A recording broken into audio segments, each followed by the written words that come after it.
তো নতুন একটা ছায়াছবি শুরু হবে। সেই ছায়াছবি হচ্ছে রক্ত সংবহন। রক্ত সংবহন বলতে এখানে কী বোঝাচ্ছে দেখেন, যে রক্তটা আমাদের দেহ থেকে কীভাবে কোথায় কোথায় কীভাবে যাচ্ছে, সেটাই হচ্ছে আমাদের এই রক্ত সংবহন। এই রক্ত সংবহন জানার আগে আমাদের কিছু বেসিক জিনিস জানতে হবে, যেমন রক্তবাহিকাসমূহ এবং হৃৎপিণ্ড যে রক্ত পাম্প করে, এগুলো জানতে হবে। তো চলেন শুরু করি। প্রথমত বলতেছে রক্তবাহিকা। রক্তবাহিকা বলতে যে জায়গা দিয়ে রক্তটা বাহিত হয়, মানে কি একটা লাইন বা পথ। এখন এই জায়গায় চিন্তা করবেন, রক্তবাহিকা হচ্ছে 3 ধরনের হয় ভাই। কয় ধরনের? 3 ধরনের। একটা হচ্ছে ধমনী, একটা হচ্ছে শিরা, আর একটা হচ্ছে কৈশিক জালিকা। একটু খেয়াল করবেন যে ধমনী, একটা হচ্ছে শিরা, আর একটা হচ্ছে কৈশিক জালিকা বা রক্তজালিকা।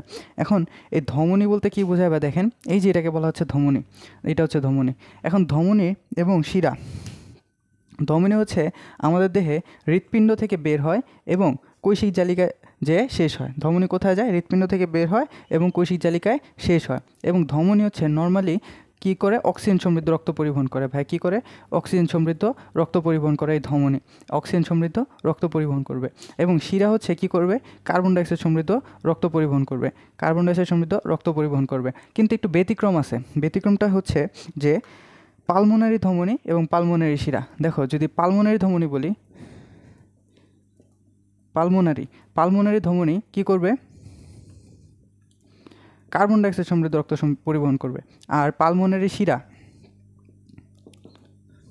কী করবে? অক্সিজেন সমৃদ্ধ রক্ত পরিবহন করবে। নর্মালি কী বললাম, যে ধমনী অক্সিজেন সমৃদ্ধ রক্ত পরিবহন করে এবং শিরা হচ্ছে কার্বন ডাইঅক্সাইড সমৃদ্ধ রক্ত পরিবহন করে। কিন্তু পালমোনারি শব্দটা অ্যাড হয়ে গেলে বা ফুসফুসীয় শব্দটা অ্যাড হয়ে গেলে কী করবে? সেটা উল্টা কাজ করবে। যেমন পালমোনারি ধমনী অক্সিজেন সমৃদ্ধ কার্বন ডাইঅক্সাইড সমৃদ্ধ রক্ত, এবং পালমোনারি শিরা হচ্ছে অক্সিজেন সমৃদ্ধ রক্ত পরিবহন করবে। এখন একটু খেয়াল করবেন যে ধমনী, এই যে ধমনী এবং শিরা দুইটারই কী থাকে? 3টা অংশ থাকে ভাই, 3টা অংশ। একটু খেয়াল করবো, এই যে বাইরের যে অংশটা সেটাকে বলবো হচ্ছে টিউনিকা এক্সটার্না, এবং মাঝের যে অংশটা সেটাকে বলবো হচ্ছে টিউনিকা ইন্টারনা, এবং একদম ভিতরে যেটা সেটাকে বলবো হচ্ছে আমাদের টিউনিকা ইন্টিমা। একটু খেয়াল করবো, এক্সটার্নাল শব্দটা থেকে বুঝতেছো এটা হচ্ছে বাইরে থাকবে, মিডিয়া শব্দটা দেখে বুঝতেছো সেটা হচ্ছে কি মাঝে থাকবে, আর ইন্টিমা হচ্ছে কি ইন্টারনাল, মানে কি ভিতরে থাকবে। এখন ধমনী যেটা, একটু খেয়াল করবো যে ধমনীর যে পথটা, মানে কি, মানে যে রাস্তাটা বা ফাঁকা যে অংশটা বা লুমেন বা গহ্বরটা, সেটা কি থাকে? একটু ছোট থাকবে। আর শিরার যেটা, এটা একটু বড় থাকবে। এই যে গহ্বরটা বা গর্তটা, এই যে গর্তটা। ধমনীরটা কেন ছোট থাকে এবং শিরারটা কেন ছোট থাকে, সেটা ধমনীরটা কি থাকে? ছোট থাকে এবং শিরারটা বড় থাকে। এটা কেন হয় সেটা আমরা একটু পরে জানবো, বা এখন বলতেছি দেখেন, নর্মালি জাস্ট একটু দেখেন যে ধমনী আমাদের দেহে, সারা দেহে অক্সিজেন সমৃদ্ধ রক্ত পরিবহন করে, আর শিরা কী করে? কার্বন ডাইঅক্সাইড সমৃদ্ধ রক্তটা হৃৎপিণ্ডে আবার নিয়ে আসে। এখন ধমনীটা যেহেতু সারা দেহে পাম্প করবে রক্তটা, তাহলে কি করতে হবে? তার প্রেশারটা বেশি থাকতে হবে না? যেমন আপনি ধরেন কোনো গাছে পানি দিচ্ছেন, পানি যখন দিবেন তখন কি পাইপ দিয়ে দেন না? তখন পাইপ যদি চাপ দেন, পটটা যদি সরু হয়ে যায় প্রেশারটা একটু বেশি হবে, আর পটটা যদি একটু বড় থাকে প্রেশারটা একটু কম থাকবে। তাহলে ধমনীটার প্রেশার বেশি দিয়ে কী করে? সারা দেহে রক্তটা নিয়ে যায়, আর শিরা কী করে? নর্মাল। এখন এই ধমনী এবং শিরা দুইটা একত্রিত হয় কৈশিক জালিকার মাধ্যমে, এবং ধমনীর উৎপত্তি হয় হচ্ছে আমাদের হৃৎপিণ্ড থেকে। হৃৎপিণ্ড থেকে কোনো কিছু উৎপত্তি হলে সেটাকে আমরা কি, সেটা হবে কি? ধমনী। তাহলে হৃৎপিণ্ড থেকে সে কোনো কিছু উৎপত্তি হলে সেটাকে আমরা কি বলবো? ধমনী। এবং ধমনীটা হৃৎপিণ্ড থেকে উৎপত্তি হয়ে শেষ হয়ে যায় হচ্ছে আমাদের কৈশিক জালিকায়, আর শিরাটা কৈশিক জালিকা থেকে শুরু হয় এবং হৃৎপিণ্ড যে শেষ হয়, উল্টা আর কি। এই তো। এখন রক্তজালক বা কৈশিক জালিকা। এখন চলে আসেন আমরা হৃৎপিণ্ড সম্পর্কে জানবো ভাই। হৃৎপিণ্ড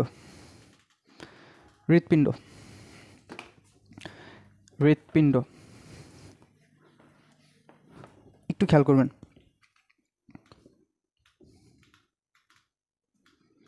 হৃৎপিণ্ড, এই যে মানবদেহে পামযন্ত্রকে বলা হয় হচ্ছে হৃৎপিণ্ড। এখন হৃৎপিণ্ড কী করে? আমাদের দেহে রক্ত সংবহন করার মেইন যে অংশটা, সেটা কী করে? রক্তটা পাম্প করে, যার ফলে আমাদের দেহে রক্তটা আসতেছে অনবরত, এবং রক্তটা হৃৎপিণ্ডে আসতেছে, হৃৎপিণ্ড থেকে দেহতে সারা দেহে যাচ্ছে। এখন এই যে কি বিষয়টা একটু খেয়াল করব, যে ওজনটা লাগবে। কি লাগবে? ওজনটা লাগবে। যেমন আমাদের দেহের ছেলেদের বা পুরুষের ক্ষেত্রে এই হৃৎপিণ্ডের ওজনটা কত? পুরুষদের হৃদয় বড় হয় সেটা বলে না, অর্থাৎ কি, এই যে 250 থেকে 390 গ্রাম। আর মেয়েদের যেটা বা স্ত্রীদের সেটা হচ্ছে কত, 200 থেকে 275। তাহলে 250 থেকে 390 আর 200 থেকে 275। আর এই হৃৎপিণ্ডের হৃৎস্পন্দনটা শুরু হয় যে ভ্রূণ অবস্থায় মাতৃগর্ভে 4 সপ্তাহ থেকে এই হৃৎস্পন্দনটা শুরু হবে এবং শেষ হয়ে যাবে হচ্ছে আমাদের মৃত্যু পর্যন্ত। এর মাঝখানে কি আপনি বলবেন হৃৎপিণ্ড তুমি একটু থামো, তা আমি একটু রেস্ট নেই, হৃৎপিণ্ড কখনো রেস্ট নেন, মানে কি হৃৎপিণ্ড অনবরত চলতে থাকবে এবং মৃত্যু পর্যন্ত শেষ হয়ে যাবে। এখন একটু খেয়াল করবেন যে হৃৎপিণ্ডের কিছু নর্মালি একটু খেয়াল করবেন, দেখেন অবস্থান, হৃৎপিণ্ড অবস্থান কোথায়, আমাদের দেহের গহ্বর আছে, একটা হচ্ছে উদর গহ্বর আর একটা হচ্ছে বক্ষ গহ্বর। তাহলে হৃৎপিণ্ডটা এই যে ধরেন আমাদের যে মানুষ যে দেহ থাকে, সে দেহের এই জায়গায় একটা গহ্বর থাকে, নিচে পেটে একটা গহ্বর থাকে, মাঝখানে একটা মধ্যচ্ছদা থাকে। তাহলে হৃৎপিণ্ডটা থাকবে হচ্ছে এই বক্ষ গহ্বরে। এই বক্ষ গহ্বরে স্পেসিফিক্যালি যদি চিন্তা করেন যে দুই ফুসফুসের মাঝখানে বিশেষ করে বাম ফুসফুসের দিকে একটু খেয়াল করেন, এটা যদি আমাদের ফুসফুস হয়, এটা যদি আরেকটা ফুসফুস হয়, এই ফুসফুসের এই জায়গাটায় মানে কি এই যে এই জায়গাটা আমাদের হৃৎপিণ্ডটা থাকে বাম ফুসফুসের কোলে। শ্বসন চ্যাপ্টারে গেলে আরও ভালো বুঝবেন। এবং সেটা কি কত সুচালু শীর্ষদেশ পঞ্চম। এখন এই যে এই হৃৎপিণ্ডটার উপরের যে অংশ আছে কিছু, নিচের কিছু অংশ আছে। উপরের অংশটাকে মানে হৃৎপিণ্ডের ক্ষেত্রে সব উল্টা, আমরা যখন পাহাড়ের চূড়া বলি সেটাকে আমরা কি বলি অ্যাপেক্স, কিন্তু এই হৃৎপিণ্ডের নিচে মানে কি নিচের দিকটাকে আমরা বলবো হচ্ছে অ্যাপেক্স। এবং আমরা নর্মালি কোনো কিছুর নিচের অংশটাকে কি বলি আমরা বেস বলি, কিন্তু হৃৎপিণ্ডের উপরের অংশটাকে আমরা কি বলবো বেস বলবো। এখন প্রত্যেকটা জিনিসের একটা কি থাকে আবরণ থাকে ভাই, প্রত্যেকটা জিনিসের একটা আবরণ থাকে। এবং যেমন মানুষের দেহের আবরণ হচ্ছে ত্বক, তারপর হচ্ছে কি ব্রেনের যে মেনিনজেস, এবং হৃৎপিণ্ডেরও কি থাকবে একটা আবরণ থাকবে, প্রতিরক্ষা টাইপের একটা ভৌত প্রতিবন্ধী যাই বলি না কেন, এই আবরণটাকে বলা হচ্ছে পেরিকার্ডিয়াম হচ্ছে হৃৎপিণ্ডের আবরণ।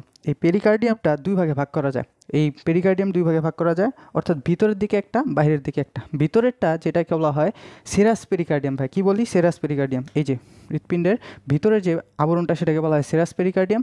আর যেটা বাইরে থাকে সেটাকে বলা হচ্ছে তন্তুময় পেরিকার্ডিয়াম, এই যে তন্তুময় পেরিকার্ডিয়াম। এখন এই সেরাস পেরিকার্ডিয়াম বা ভিতরেরটা যেটা, সেটা আবার কয় অংশে বিভক্ত, 2 অংশে বিভক্ত।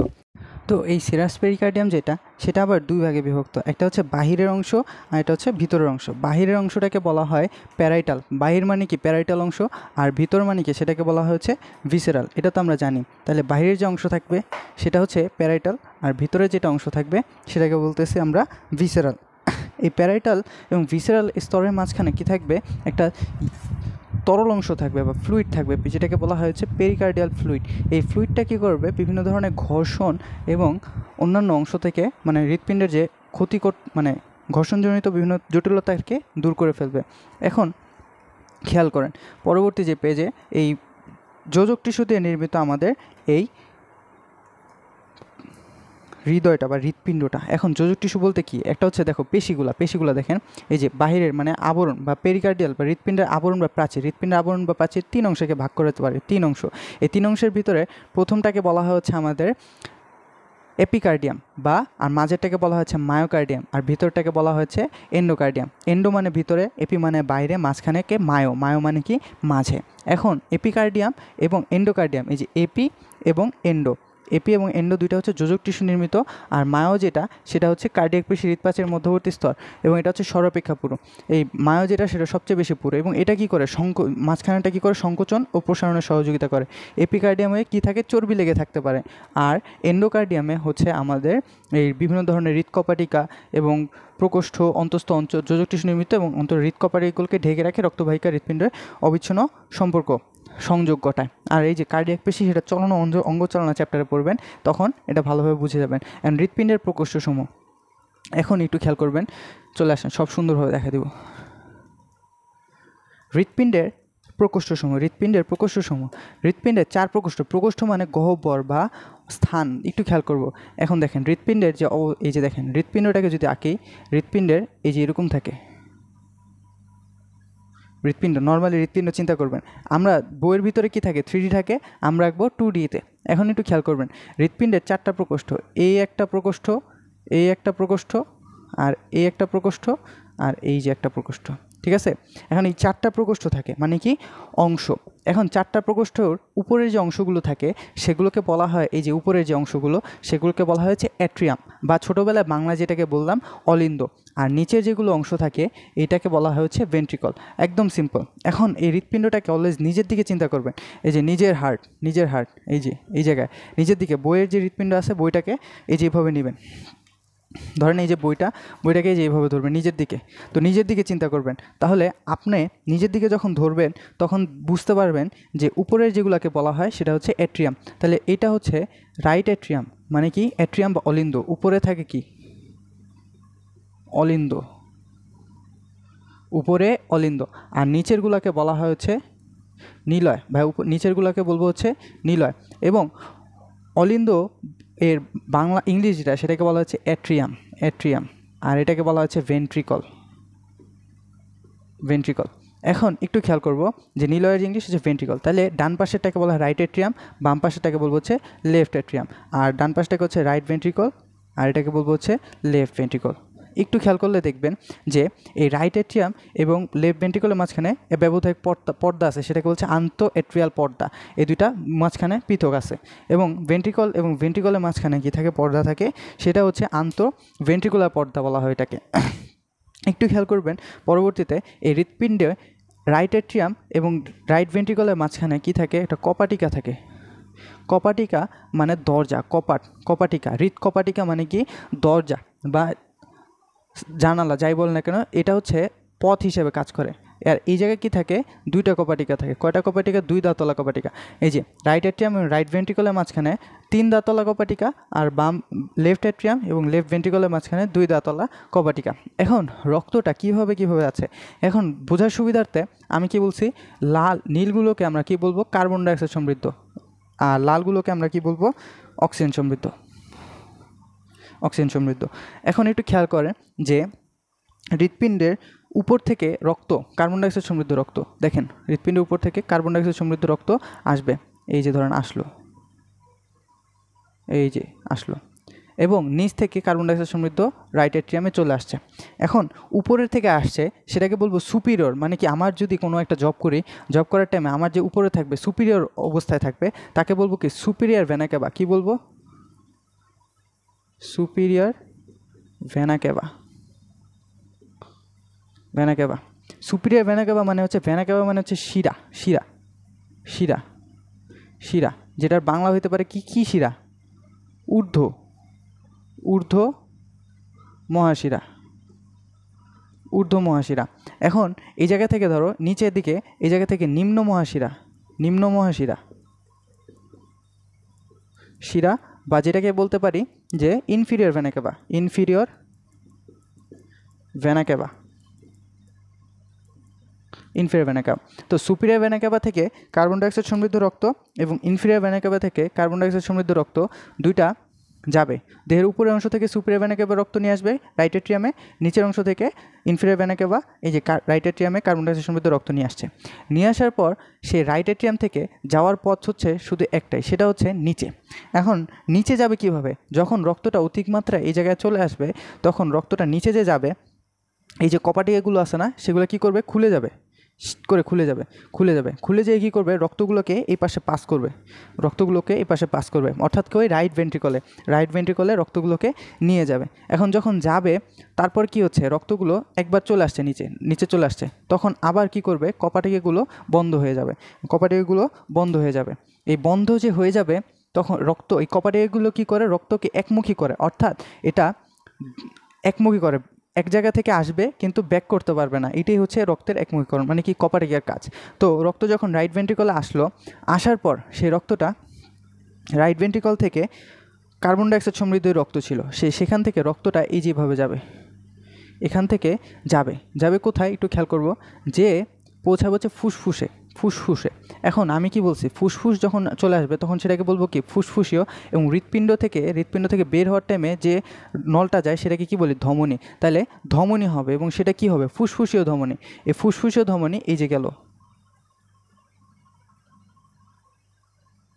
এই দেখো ফুসফুসীয় ধমনীর দুইটা অংশ যাবে, এই যে দুইটা ভাগ হয়ে যে ফুসফুসে যাবে, এই যে একটা ফুসফুস, এই যে একটা ফুসফুস। এই ফুসফুসের এটার একটা অংশ হবে একটা পাশে দুইটা দুইটা করে যাবে। এখন যে ধরেন আমি বুঝাতে পারিনি, দেখেন এই যে একটা বাম পাশ থেকে যে এরকম করে যাবে এই একটা ফুসফুসে, আর এই পাশের লাইনটা যাবে এই ফুসফুসে, এটা যাবে এই ফুসফুসে দুইটা করে, যেভাবে ঢুকবে এভাবে ঢুকবে, এটা এভাবে ঢুকবে। ঢোকার পর এখান থেকে এটাকে কি বলবো আমরা, এই যে সেটাকে বলবো হচ্ছে আমরা পালমোনারি ধমনী। এই পালমোনারি ধমনী কী করবে, কার্বন ডাইঅক্সাইড সমৃদ্ধ রক্তটা নিয়ে যাবে কোথায়, ফুসফুসে। এখন এই জায়গায়ও কী আছে, কপাটিকা আছে ভাই, কপাটিকা। এই কপাটিকাকে বলা হয় হচ্ছে, এটা একটা সেমিলুনার কপাটিকা, এটাকে বলা হচ্ছে পালমোনারি সেমিলুনার কপাটিকা। এটাকে কী বলবো, পালমোনারি সেমিলুনার কপাটিকা, বা এটাকে কী বলবো,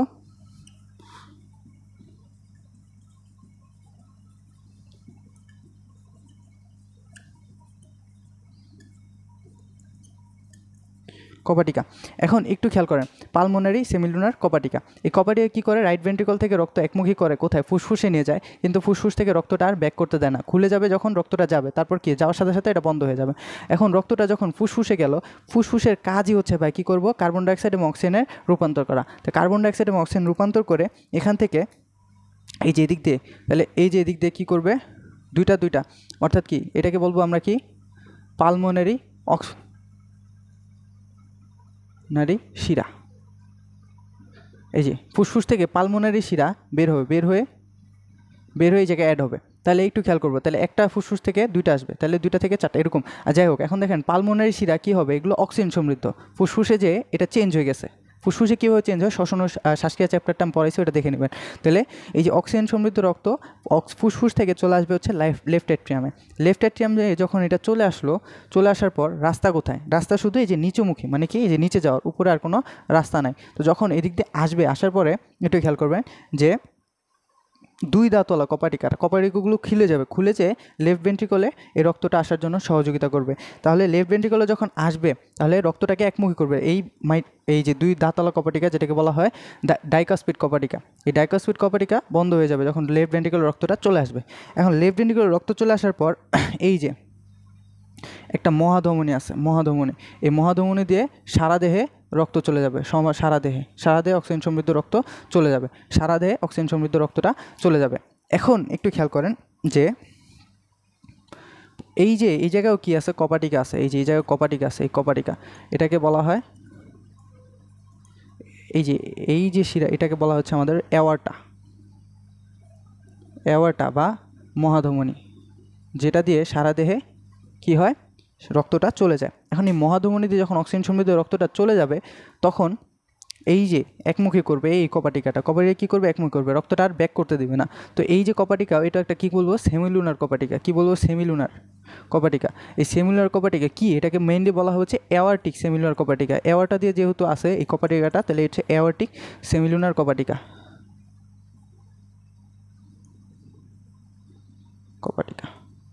এই জিনিসটা যদি আপনারা পুরোপুরি ক্লিয়ার হয়ে যান, তাহলে আর কোনো জায়গায় আটকাবেন না রক্ত চ্যাপ্টারে। একটু খেয়াল করেন, দেখেন তাহলে রক্তটা, কার্বন ডাইঅক্সাইড সমৃদ্ধ রক্ত দেহের উপরের অংশ থেকে আসতেছে, যে সুপিরিয়র ভেনা ক্যাভা বা ঊর্ধ্ব মহাশিরা দিয়ে আসতেছে, এই যে আসলো, আসার পর রক্তটা নিম্ন মহাশিরা দিয়ে, ইনফেরিয়র ভেনা ক্যাভা দিয়ে, বা নিম্ন মহাশিরা বা ইনফেরিয়র ভেনা ক্যাভা দিয়ে কার্বন ডাইঅক্সাইড সমৃদ্ধ রক্তটা রাইট অ্যাট্রিয়ামে চলে আসলো। রাইট অ্যাট্রিয়ামে যখন আসছে রক্তটা যাওয়ার পথ শুধু নিচে, তাহলে কপাটিকাগুলো খুলে যাবে, খুলে যেয়ে কী করবে, রক্তটা নিচে চলে যাবে। নিচে যাওয়ার পর এটা কার্বন ডাইঅক্সাইড সমৃদ্ধ রক্তটা কোথায় যাবে, ফুসফুসে যাবে। এই ফুসফুসে গেল, ফুসফুসে যেয়ে এটা কী করবে, কী দিয়ে যাচ্ছে, এটাকে বলা হচ্ছে পালমোনারি, এই যে এটাকে বলা হচ্ছে অ্যাওয়ার্টিক কোথায়, এটাকে বলা হচ্ছে পালমোনারি ধমনী।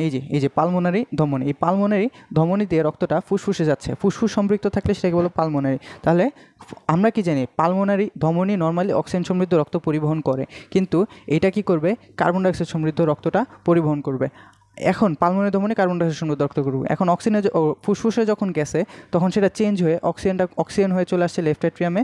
লেফট অ্যাট্রিয়াম হয়ে আসার পথে তারপর নিচে যাওয়ার রাস্তা শুধু আছে, নিচে যাওয়ার। এখন নিচে যখন যাবে, তখন নিচে যাওয়ার পর লেফট ভেন্ট্রিকল যেটা, সেটা কী করবে, রক্তটা সারা দেহে নিয়ে যাবে। এখন এই জায়গায় একটা কপাটিক আছে, যাতে রক্তটা লেফট অ্যাট্রিয়ামে না যায়, সেটাকে বলা হয় ডাইকাসপিড কপাটিকা। এই জায়গায় বলা হচ্ছে, এইটা হচ্ছে সেমিলুনার কপাটিকা। এই যে গেল।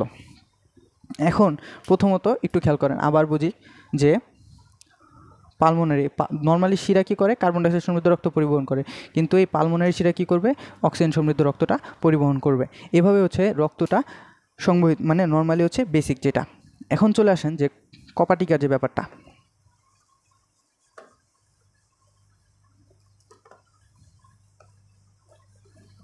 বইয়ের ভিতরে চলে যাব।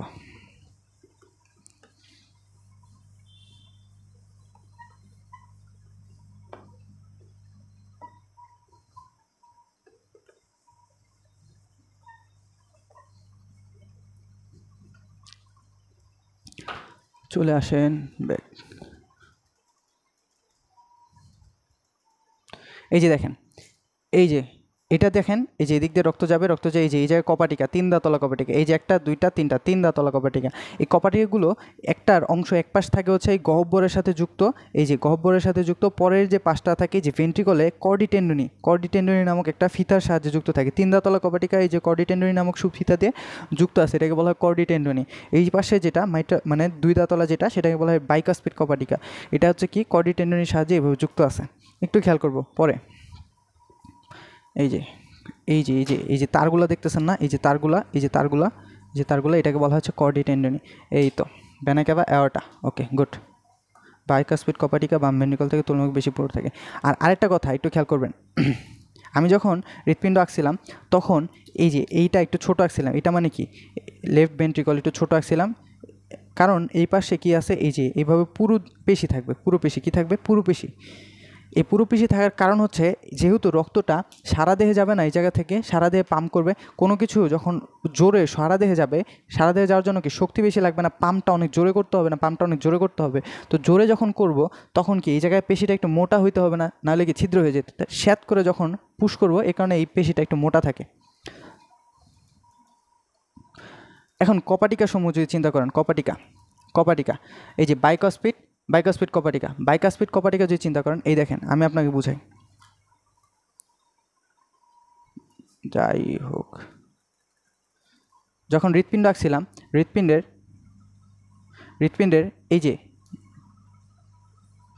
এই জায়গায় 3 দাঁতলা একটা কপাটিকা ছিল, এটাকে বলা হচ্ছে ট্রাইকাসপিড কপাটিকা বা ত্রিপত্রী কপাটিকা। আর এই জায়গায় এই যে লেফট ভেন্ট্রিকলের মাঝখানে একটা 2 দাঁতলা কপাটিকা ছিল, এটাকে বলা হচ্ছে বাইকাসপিড কপাটিকা বা মাইট্রাল কপাটিকা বা দ্বিপত্রী কপাটিকা। আর আরেকটা দেখাইছিলাম যে এই জায়গা থেকে যখন রক্তটা এই যে ফুসফুসে গেছে, তখন এটাকে বলছে একটা সেমিলুনার কপাটিকা।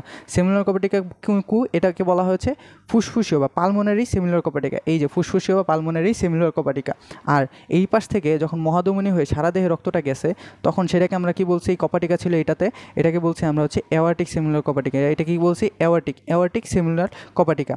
আর যদি আরেকটু খেয়াল করেন, থিবেশিয়ান বা করোনারি আর ইউস্টেশন কপাটিকা ইনফিরিয়র ভেনা ক্যাভা ডান এট্রিয়ামের সংযোগস্থলে। আচ্ছা, থিবেশিয়ান এই যে ইউস্টেশন কপাটিকা, যেটা ইউস্টেশন কপাটিকা কি, যখন এই যে ইনফিরিয়র ভেনা ক্যাভা দিয়ে এবং সুপিরিয়র ভেনা ক্যাভা দিয়ে রক্ত লেফট এট্রিয়ামে আসছে না, এই যে ইনফিরিয়র ভেনা ক্যাভা এবং এই এট্রিয়ামের মাঝখানে একটা কপাটিকা আছে, সেটাকে আমরা কি বলবো? ইউস্টেশন কপাটিকা। এবং এই কপাটিকাগুলোর মেন কাজ হচ্ছে রক্তগুলো একমুখী করা। এবং থিবেশিয়ান বা করোনারি যেটা, সেটা একটু পরে দেখব। এটা আমরা পরে যখন করোনারি সংবহন পড়ব তখন দেখাইলে খুব সহজ হবে। একটু খেয়াল করেন, এখন চলে আসেন হচ্ছে আমাদের রক্ত সংবহন। আচ্ছা, রক্ত সংবহন কি একটু খেয়াল করেন, একদম সিম্পল দেখাই। দেহ ডান এট্রিয়াম, দেহ ফুসফুস।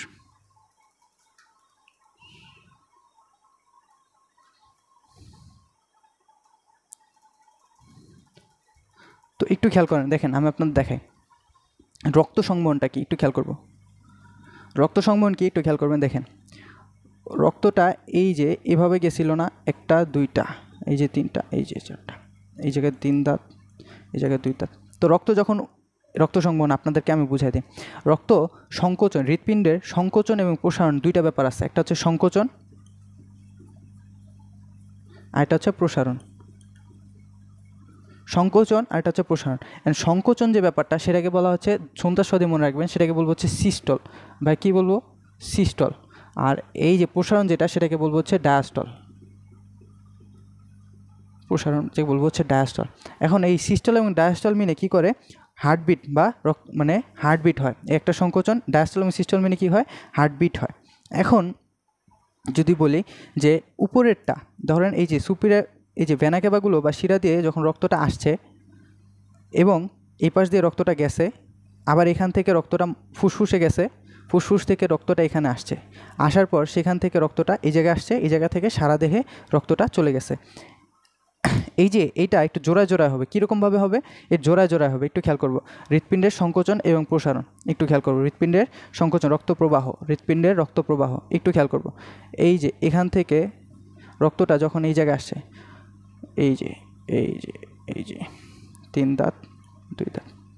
এখন আমি বলি আপনাদেরকে খুব সহজে, হৃৎপিণ্ডের উপরে সংকোচন এবং প্রসারণ, এট্রিয়াম দুইটাতে একসাথে হবে, ভেন্ট্রিকল দুইটাতে একসাথে হবে, এট্রিয়াম দুইটাতে একসাথে হবে, ভেন্ট্রিকল দুইটাতে একসাথে হবে। ধরেন রক্তটা রাইট এট্রিয়ামে আসছে, কার্বন ডাইঅক্সাইড সমৃদ্ধ রক্ত বাম এট্রিয়ামে কি ডান এট্রিয়ামে চলে আসছে, ডান এট্রিয়াম, এটাকে বলা হয় রাইট এট্রিয়ামে চলে আসছে। রাইট এট্রিয়ামে কি কার্বন ডাইঅক্সাইড সমৃদ্ধ রক্ত আসছে, এবং এই পাশ থেকে যখন আমি বলছিলাম ফুসফুস থেকে ফুসফুসীয় মানে কি অক্সিজেন সমৃদ্ধ রক্ত এই জায়গায় চলে আসছে লেফট এট্রিয়ামে। এখন লেফট এট্রিয়ামে যখন নর্মালি এটা শিথিল ছিল, যখনই রক্ত চলে আসছে সেটা কি হবে, যখন রক্ত চলে আসছে শিথিল ছিল, নর্মালি যখন রক্ত আসে না শিথিল ছিল মানে কি প্রসারিত ছিল। এখন রক্ত ক্রমাগত আসতেছে, সে কি ভরে যাচ্ছে এবং কি তার ডায়াস্টল হচ্ছে, মানে কি তার ডায়াস্টল প্রসারণ হচ্ছে, রক্তটা আস্তে আস্তে আসলো। আসার পর যখন রক্ত অতিরিক্ত হবে সে কী করবে, এভাবে পাম্প করবে।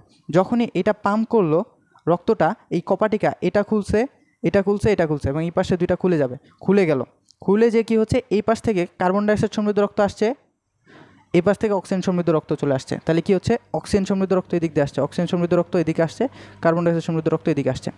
এখন একটু খেয়াল করব, আমি কি বলছিলাম যে ভেন্ট্রিকল দুইটা কি হচ্ছে, এখন ভেন্ট্রিকল কি করবে, পুশ করবে। ভেন্ট্রিকল ভরে গেছে, ভেন্ট্রিকল রক্ত দিয়ে ভরে গেছে, তখন ভেন্ট্রিকল কি করবে, সংকুচিত হবে। দেখেন ভেন্ট্রিকল সংকুচিত হলে এই পাশ থেকে রক্তটা ফুসফুসে যাবে, আর এই পাশ থেকে রক্তটা সারা দেহে যাবে মহাধমনী হয়ে। এই যেভাবে করে এই পাশে রক্তটা গেছে, যে ফুসফুসে, এই পাশে রক্তটা কই গেছে, এই যে সারা দেহে চলে গেছে মহাধমনী হয়ে। এটাই হচ্ছে আমাদের হার্ট মানে কি সংবহন, মানে নর্মালি সংবহন যেটাকে বলি। একটু খেয়াল করবো, এখন দেখেন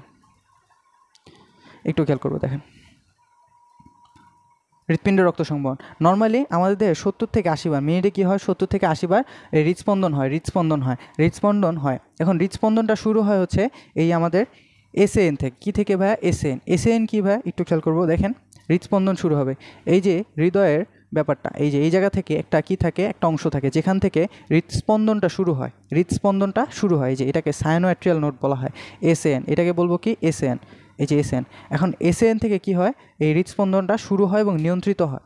এখন নর্মালি দেখেন হৃৎপিণ্ডের মাধ্যমে বর্ণিত রক্ত সংবহন, এই যে এই জায়গায় চিত্রটা দেখেন, সারা দেহে রক্তটা একটু খেয়াল করবো, এই যে সারা দেহ থেকে কার্বন ডাইঅক্সাইড সমৃদ্ধ রক্ত ডান এট্রিয়ামে আসছে, এবং ফুসফুস থেকে রক্তটা পালমোনারি শিরা হয়ে কি আসছে, বাম এট্রিয়ামে আসছে। যখন এটা ভরে গেছে তখন কি নিচে পাম্প করবে, এই জায়গা থেকে রক্তটা এই জায়গায় আসবে, এই জায়গা থেকে রক্তটা এই জায়গায় আসবে, অর্থাৎ কি ডান এট্রিয়াম থেকে রক্ত ডান ভেন্ট্রিকলে, বাম এট্রিয়াম থেকে বাম ভেন্ট্রিকলে। ভেন্ট্রিকলগুলোতে যখন আসছে তখন সেখান থেকে রক্তটা পুশ হবে।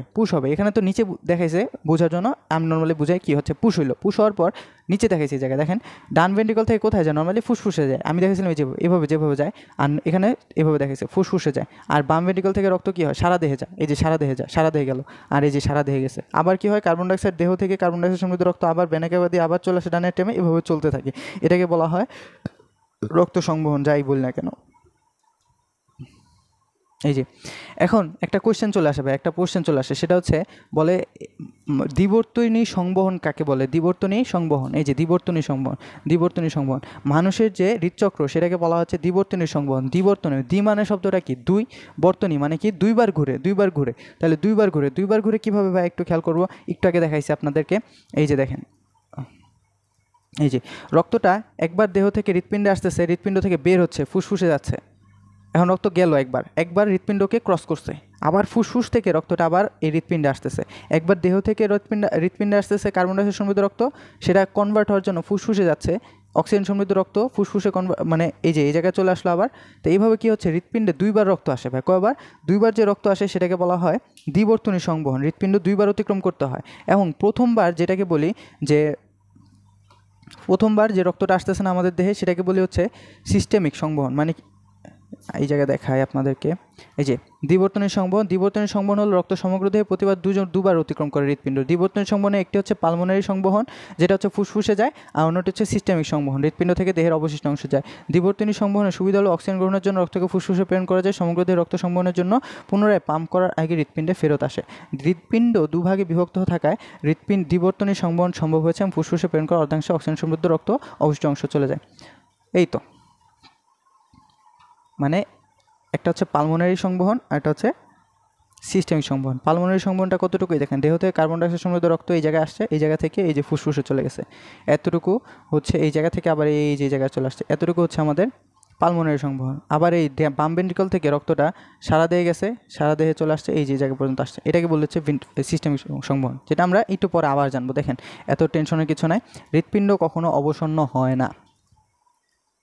একটু খেয়াল করো, হৃৎপিণ্ড কখনো অবসন্ন হয় না মানে হৃৎপিণ্ড কখনো হাঁপায় যায় না। ভাই কী বলছি, হৃৎপিণ্ড কখনো হাঁপায় যায় না, এটা ক্ষতে চলে আসে। একটু খেয়াল করবো,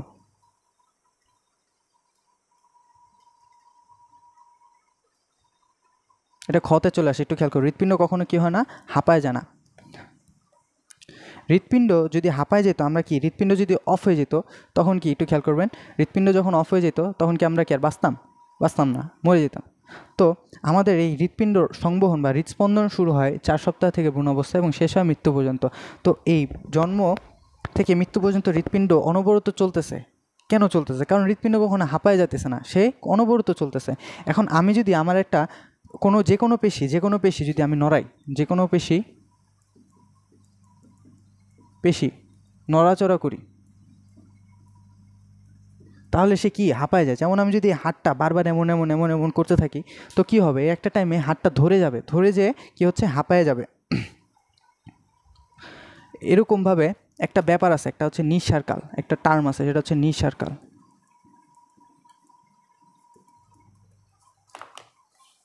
কোথায়,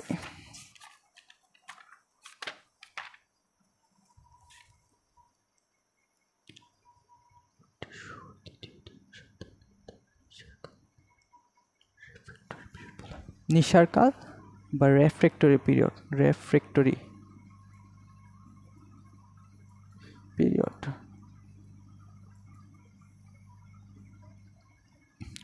এখন ধরেন আমার দেহ, ধরেন একটা পেশি, এই পেশিতে একবার নড়ছে না, এই যে নড়ছে।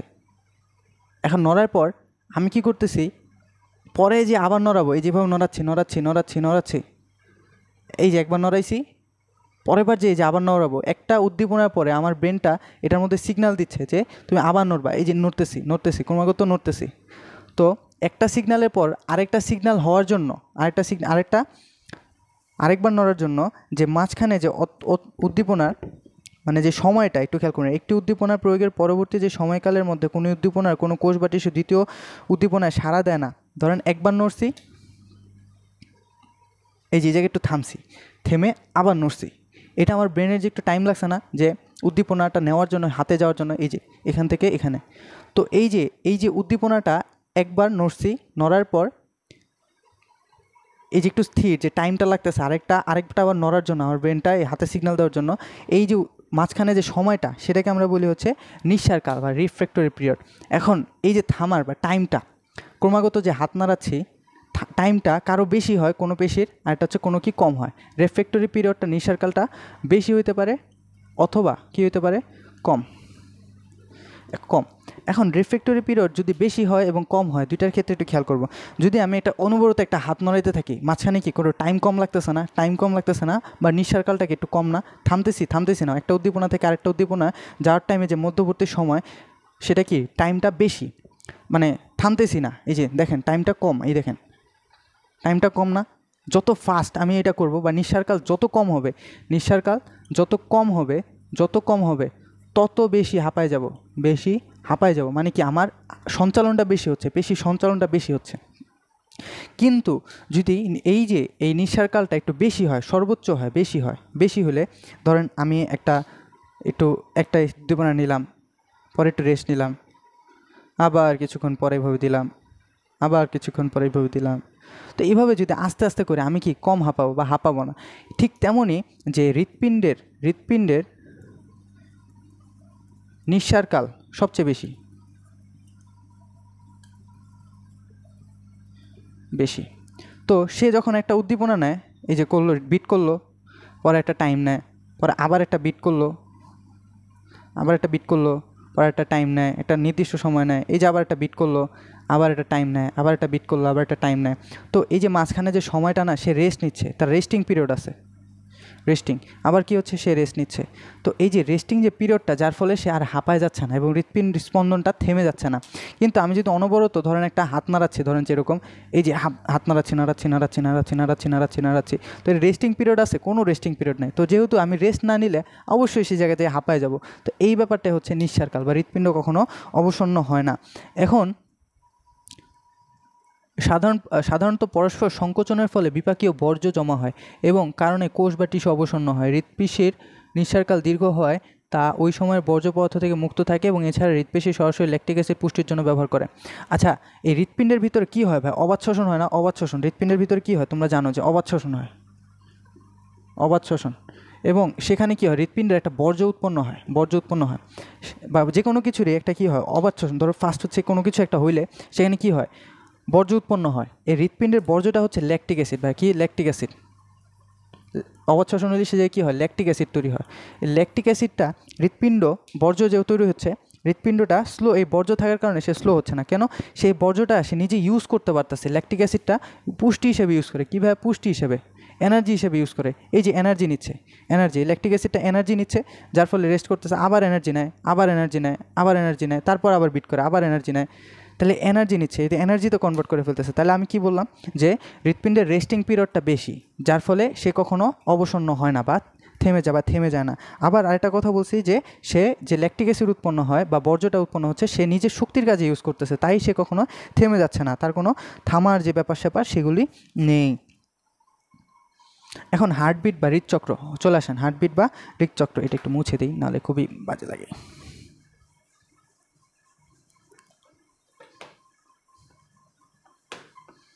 এটা ক্ষতে চলে আসবে যে হৃৎপিণ্ড কি কেন অবসন্ন হয় না, ক্ষতে চলে আসবে।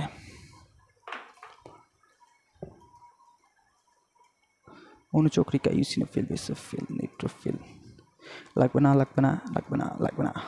এটা লাগবে। যে দ্বিবর্তনের সংবহন হৃৎপিণ্ড কখনো অবসন্ন হয় না। এটা উল্টা কেন? আচ্ছা, হার্টবিট বা হৃদচক্র, এই দেখেন হার্টবিট বা হৃদচক্র, এই যে হার্টবিট বা হৃদচক্র, হার্টবিট বা হৃদচক্র চলে আসেন। একটা হার্টবিট হওয়ার জন্য হার্টবিট যে হয়, হার্টবিট কখন হয়? একটা সংকোচন আর একটা প্রসারণ, এই দুইটা মিলে কি হয়, হার্টবিট করে, বিট হয়। এই সংকোচনটাকে কি বলে, আমরা একটু আগে দেখছি, সেটাকে বলা হয়েছে সিস্টল। কি বলে ভাইয়া? সিস্টল। আর প্রসারণ যেটা, সেটাকে আমরা বলি কি, ডায়াস্টল। এই সংকোচন এবং সিস্টল এবং ডায়াস্টল মিলে কি বলা হয়, এই দুইটা মিলে কি করে, হার্টবিট গঠন করে। এখন নর্মালি চিন্তা করেন যে আমাদের মিনিটে কয়বার, 70 থেকে 80 বার কি হয়, আমাদের হার্টটা বিট করে, 70 থেকে 80 বার মিনিটে। তাহলে 1 মিনিটে যদি, তাহলে 60 সেকেন্ডে বিট হয় কতবার? গড়ে ধরলাম 75 বার। তাহলে 1 সেকেন্ডে বিট হয় 75 ভাগ 60, এটা হবে কত? 0.8 সেকেন্ড। তাহলে এটা কি বুঝলাম, একটা সিস্টল প্লাস একটা ডায়াস্টল হতে সময় লাগবে মোট 0.8 সেকেন্ড। তাহলে এটা হচ্ছে আমাদের নর্মাল যে হিসাব। এখন 0.8 সেকেন্ড যে সময় লাগতেছে এটা বুঝলাম। এখন হৃদচক্রটা কীরকম, হৃদচক্র, হার্টবিট বা হার্টবিট চক্র, হৃৎপিণ্ডের যে চক্র, সেটা একটু খেয়াল করব। তাহলে আমাদের হৃৎপিণ্ডের কয়টা অংশ ভাইয়া? 2টা অংশ। একটা হচ্ছে অ্যাট্রিয়াম, একটা হচ্ছে ভেন্ট্রিকল। এই অ্যাট্রিয়ামে 2টা অংশ থাকে, এটা হচ্ছে রাইট অ্যাট্রিয়াম আর এটা হচ্ছে লেফট অ্যাট্রিয়াম। এটা হচ্ছে ভেন্ট্রিকল, এটা হচ্ছে লেফট ভেন্ট্রিকল, এটা হচ্ছে রাইট ভেন্ট্রিকল। এইটা তো বুঝলাম। এখন এই অ্যাট্রিয়ামের কি হবে?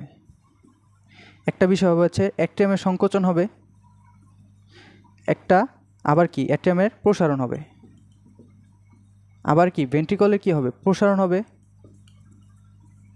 আর সংকোচন হবে, মানে সংকোচন প্রসারণ দুইটারই হবে। তাহলে অ্যাট্রিয়ামের সংকোচন হবে, প্রসারণ হবে, ভেন্ট্রিকলের সংকোচন হবে, প্রসারণ হবে।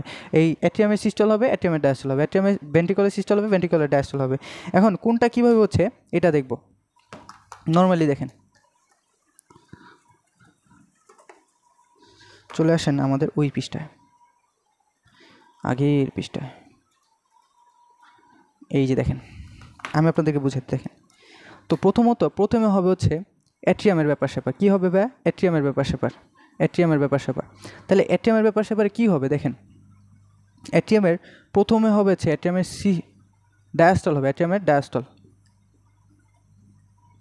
তারপরে হবে কি অ্যাট্রিয়ামের সিস্টল। এখন ডায়াস্টল কীভাবে হবে দেখেন, ডায়াস্টল মানে কি ভাই? প্রসারণ। প্রসারণ ধরেন এই যে অ্যাট্রিয়ামগুলো আছে, অ্যাট্রিয়ামগুলোতে ক্রমাগত এই পাশ থেকে ইনফেরিয়র ভেনা ক্যাভা দিয়ে রক্ত আসতেছে, সুপিরিয়র ভেনা ক্যাভা দিয়ে রক্ত আসতেছে।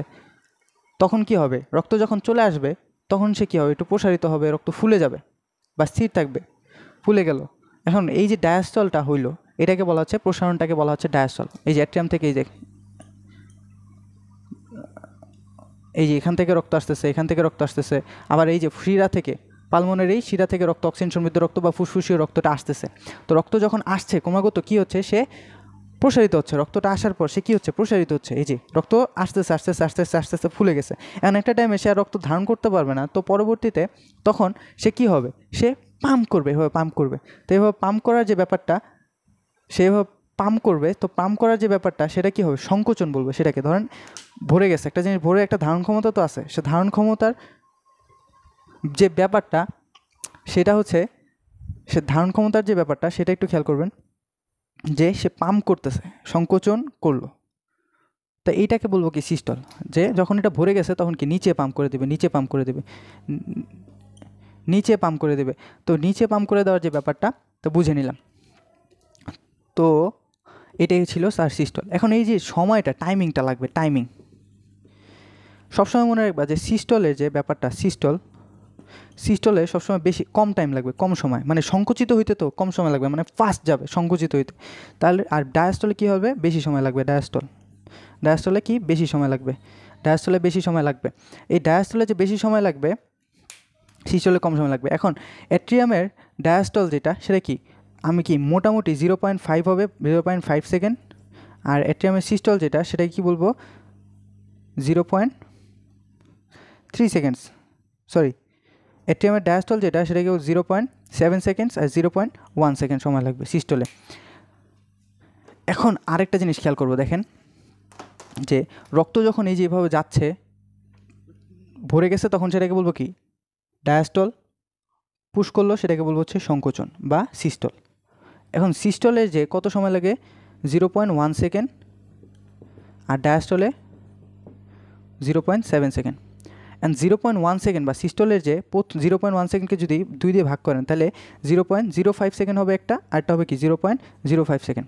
এখন প্রথম 0.05 সেকেন্ড যখন একটা আপনি ওয়াশরুমে যান, যখন আপনার পেশাব লাগছে, তখন আপনার যে যখন বর্জ্য নিক্ষেপ করবেন, তখন ফার্স্টের যে টাইমটা থাকবে সেটা কি অনেক বেশি হবে না? শ্যাত করে কম সময় লাগবে না বের করতে? পরে আস্তে আস্তে সেটা কি একটু আস্তে আস্তে যাবে।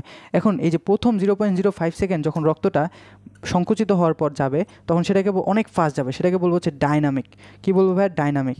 আর পরবর্তী 0.05 সেকেন্ড সেটা যাবে কোথায়? খুব স্লো, মানে মোটামুটি স্লোই যাবে, সেটাকে বলবো হচ্ছে অ্যাডাইনামিক। কী বলবো ভাইয়া? এটা ডাইনামিকভাবে যাবে না, অ্যাডাইনামিকভাবে যাবে। তো এই ছিল আমাদের অ্যাট্রিয়ামের ডায়াস্টল এবং অ্যাট্রিয়ামের সিস্টল। তো এর পরবর্তী যে ধাপটা ঘটবে সেটাকে বলবো হচ্ছে আমরা অ্যাট্রিয়ামের যে ব্যাপার স্যাপার সেটা শেষ। চলে আসেন ভেন্ট্রিকলে।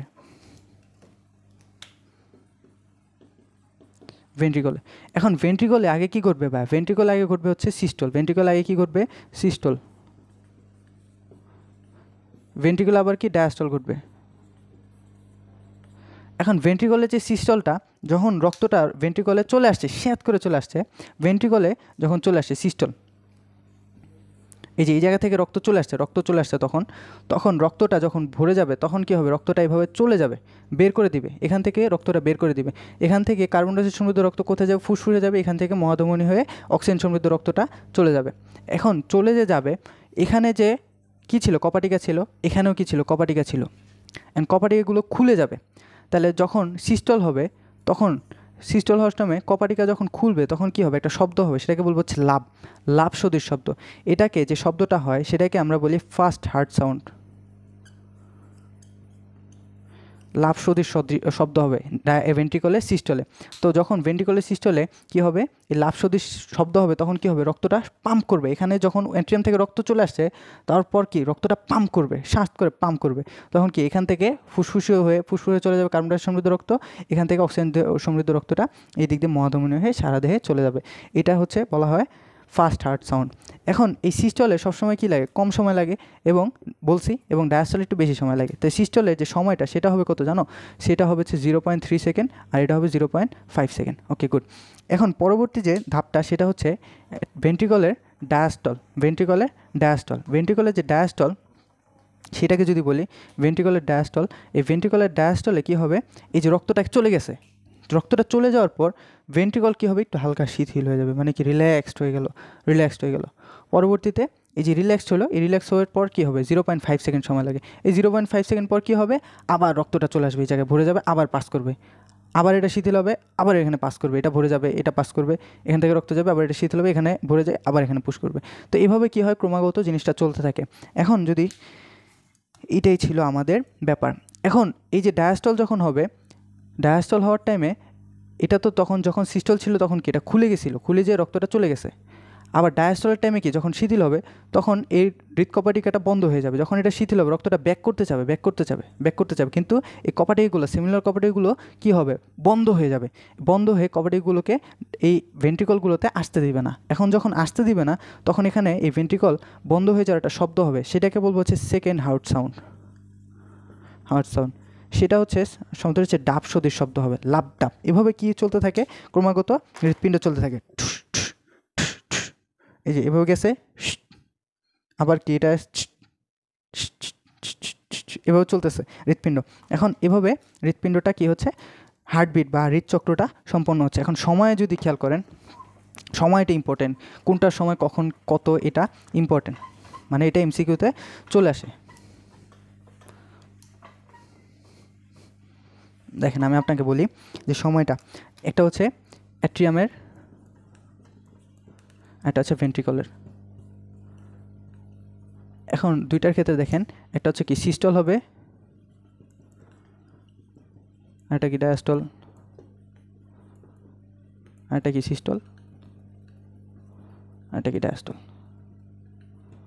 এখন দুইটার ক্ষেত্রে কি লাগবে, 0.8 সেকেন্ড, মোট 0.8 সেকেন্ড লাগবে, 0.8 সেকেন্ড। এখন 0.8 সেকেন্ড কীভাবে পূরণ করবো, দেখো প্রথম বলছি সিস্টলের সবচেয়ে কি কম, এটা তো সিস্টলে কি কম সময় লাগে, তাহলে 0.1 সেকেন্ড। আর এটা কি ডায়াস্টল 0.7 সেকেন্ড। এটা কি সিস্টল, যদি চিন্তা করো সিস্টল 0.3 সেকেন্ড, এটা 0.5 সেকেন্ড। তাহলে মোট এটা কত হলো 0.8, এটা কত 0.8। এভাবে কমপ্লিট করবে টার্গেট। এই ছিল আমাদের হৃদচক্র, হার্টবিট, মায়োজেনিক নিয়ন্ত্রণ। এখন এই যে এটা শেষ, মনে রাখবা একটা জিনিস, যে সিস্টল হইতে সবচেয়ে কম সময় লাগবে। এখন দুইটা যোগ করে মোট 8 হতে হবে, তাহলে এমসিকিউতে যদি আটকায় যাও তখন কি হয়ে যাবে, সেটা ব্যাক করতে পারবা। চলে আসো আবার আমাদের সেই নর্মাল ইয়াতে। এই যে হৃদচক্র এখান থেকে যাবে, এখান থেকে যে দেখেন এটিএমের সিস্টল, এটিএমের ডায়াস্টল, এটিএমের সিস্টল, তারপর হচ্ছে এভাবে চলতে থাকবে ভেন্ট্রিকল, ডায়াস্টল, ভেন্ট্রিকল, সিস্টল। এখন এই যে সময়টা ভেরি ভেরি ইম্পর্টেন্ট, মেডিকেল বলেন, তারপর হচ্ছে নর্মাল এইচএসসি বলেন, সবচেয়ে ইম্পর্টেন্ট। অ্যান্ড হার্টবিট বা মায়োজেনিক নিয়ন্ত্রণ। আচ্ছা, আমাদের যে হার্টবিট বা মানে হার্টের যে রিদম, সেটা কি আমরা নিয়ন্ত্রণ করি না, যা মানে হৃৎপিণ্ড নিয়ন্ত্রণ করে। এটা কি ব্রেন নিয়ন্ত্রণ করে? ব্রেন নিয়ন্ত্রণ করে না, ব্রেন দ্বারা নিয়ন্ত্রিত হয় না। এটা হচ্ছে নিজে থেকে একটা অ্যাকশন পোটেনশিয়াল বের করে, এটাকে আমরা বলি মায়োজেনিক ক্রিয়া। হৃৎপিণ্ড নিজে থেকে, নিজের ভিতরে একটা কি থাকে, পাওয়ার সোর্স থাকে, যার ফলে সে নিজে বাড়ি খেয়ে, মানে ওটার ভিতরে ইলেকট্রিক সিগন্যাল পাস করে সে নিজে নিজে হৃৎস্পন্দিত হয়, এবং এটা কারোর উপর মোটামুটি নির্ভরশীল না, মানে এটা নিজে থেকেই চলতে থাকে, সেই জন্মের থেকে শুরু হয়, এখান থেকে পাস হয় ইলেকট্রিসিটি, স্যাঁত করে চলতে থাকে, এটা নিজে থেকেই চলতে থাকে। এখন এই হৃদস্পন্দন বা হৃদচক্র সেটা হওয়ার জন্য কয়টা লাগবে, মোটামুটি জাংশনাল টিস্যু, যেগুলো মায়োজনিক ক্রিয়া নিয়ন্ত্রণ করে সেগুলোকে বলা হচ্ছে জাংশনাল টিস্যু। এই জাংশনাল টিস্যুগুলোকে 4 ভাগে ভাগ করা যায়। একটা হচ্ছে এসএএন, একটা হচ্ছে এভিএন, আর একটা হচ্ছে বান্ডল অফ হিস, আর একটা হচ্ছে পার্কিনসন। একটু খেয়াল করবো, এই যে এটা ধরো একটা হৃৎপিণ্ডের এই একটা অংশ, একটা অংশ, এই একটা অংশ। এখন একটু খেয়াল করব যে এই জাংশনাল টিস্যুগুলো 4 ধরনের। হৃৎপিণ্ডের মায়োজনিক ক্রিয়া নিয়ন্ত্রণ করে জাংশনাল টিস্যু। এই জাংশনাল টিস্যুটা দেখেন 4 ধরনের। একটাকে বলবো হচ্ছে এসএএন, যেটার পূর্ণরূপ হচ্ছে সায়ানো অ্যাট্রিয়াল নোড। একটা হচ্ছে 2 নম্বরটা হচ্ছে এভিএন, যেটাকে বলবো হচ্ছে অ্যাট্রিও মনে করলাম এই যে নর্মালি অ্যাট্রিয়া ভেন্ট্রিকুলার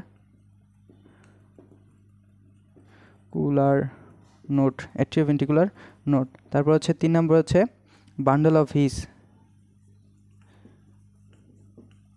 আর 4 নম্বরটা হচ্ছে পার্কিনজি তন্তু। এখন একটু খেয়াল করব যেগুলো কোথায় থাকে। এই যে এসএএন, এই যে দেখেন, এই যে আমি কি বুঝেছিলাম, সুপিরিয়র ভেনা ক্যাভা থাকে, ইনফেরিয়র ভেনা ক্যাভা থাকে। এই সুপিরিয়র ভেনা ক্যাভা এবং ইনফেরিয়র ভেনা ক্যাভা একটু খেয়াল করব যে এটি ডান এট্রিয়াম ও সুপিরিয়র ভেনা ক্যাভার ছিদ্রের কাছাকাছি। এই যে এই জায়গাটায় যেটা থাকে সেটাকে বলবো হচ্ছে এসএএন। এখান থেকে ইলেকট্রিসিটি পাস হয়, যার ফলে হৃদস্পন্দনটা শুরু হয় এবং সমগ্র হৃদচক্রটা চলে, এটা নিয়ন্ত্রিত হয়। এসএএনকে বলা হয় পেসমেকার। কি করে? হৃৎপিণ্ডের স্পন্দন শুরু করে, সেটাকে বলবো হচ্ছে পেসমেকার। এখন এই পেসমেকার যদি ভালোভাবে কাজ না করে সেখানে হৃৎপিণ্ডের জটিলতা দেখা যায়, সেটা আমরা পরে জানবো। এখন পরবর্তীতে এই পেসমেকার নষ্ট হয়ে গেলে আরেকটা পেসমেকার কৃত্রিমভাবে লাগানো হয়, ব্যাটারি বা লিথিয়াম ক্যান্টেন অনেক কিছু থাকে, তো এটা পরে দেখব। এখন এখান থেকে শুরু হয় হৃৎস্পন্দন যে এই জায়গায় কী থাকে, কপাটিকা থাকে, এই জায়গায় কপাটিকা থাকে। এই যে এই কপাটিকা এই জায়গাটায় কী থাকে, এভিএন থাকে। এখান থেকে হৃৎস্পন্দন যায় এভিএন থেকে এই যে এই জায়গায় এইটাকে বলা হচ্ছে বান্ডল অফ হিস,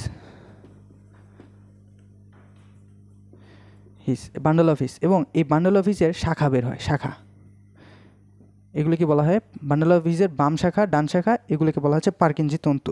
এই যে পার্কিনজি তন্তু, এই যে শাখা প্রশাখাগুলোকে বলবো হচ্ছে পার্কিনজি তন্তু। এখন এখানে ইম্পর্টেন্ট দেখেন, এই এসএএন থেকে উদ্দীপনা কিসে যায়, এভিএনে যায়। এটাকে বলবো কি এভিএন, এটাকে বলবো এসএন। তাহলে এভিএন এসএন, এই যে এভিএন।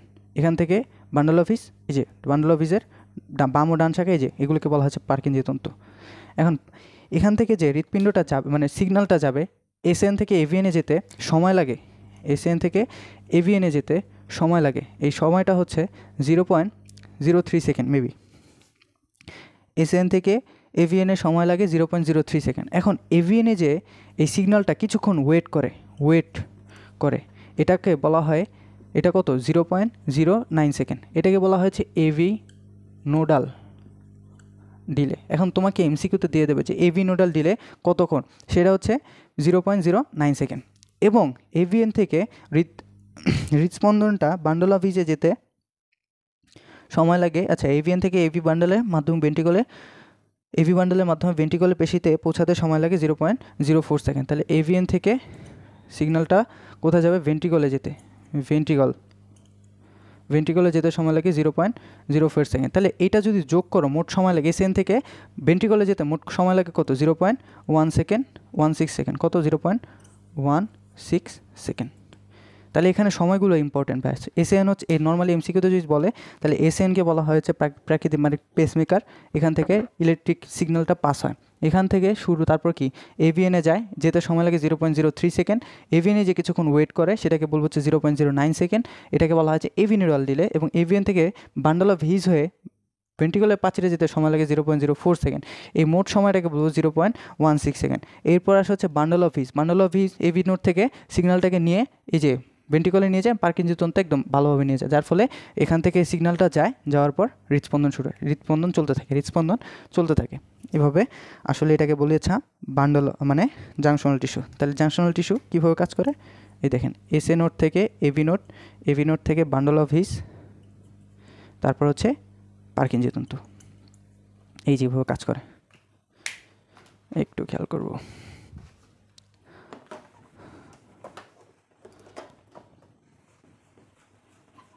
এই ছিল, এখন যদি খেয়াল করেন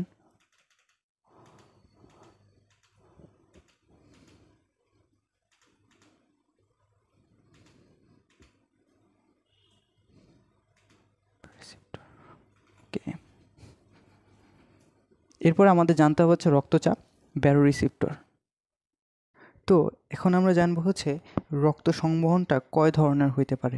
আমরা এতক্ষণ একটু আগে দেখে আসছি যে হৃৎপিণ্ড থেকে কখন শিরাতে রক্তগুলো আসে, অ্যাট্রিয়ামে ভেন্ট্রিকলে যায়, সেখান থেকে ফুসফুস যায়, ফুসফুস থেকে চেঞ্জ হয়ে আবার হৃৎপিণ্ডে চলে আসে, হৃৎপিণ্ড থেকে আবার সারা দেহে যায়। এখন এই যে রক্ত সংবহনটা হচ্ছে, রক্ত সংবহন মানবদেহে, রক্ত সংবহন এই রক্ত সংবহনটা কয় ধরনের হইতে পারে, 4 ধরনের ভাই। কয় ধরনের? 4 ধরনের। একটা হচ্ছে সিস্টেমিক সংবহন। কি ভাই? সিস্টেমিক সংবহন।